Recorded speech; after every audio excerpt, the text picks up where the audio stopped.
Everybody is helping each other out, which seems to be very regular and beautiful for people who are facing disaster. We all just help each other. People come by just to say hi and see how she's doing, see how I'm doing and holding up.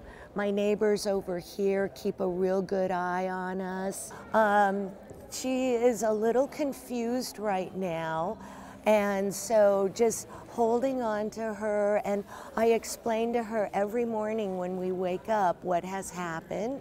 And, you know, this is kind of unreal for her. She's a little confused about everything that's going on.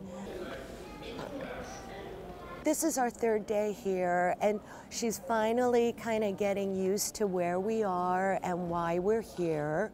But you know, she's hanging in there as best as she can.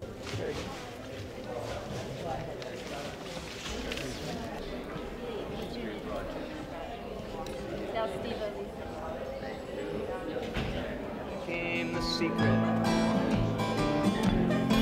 I was not supposed to know. I heard you talking in your sleep. Is there anything that I could say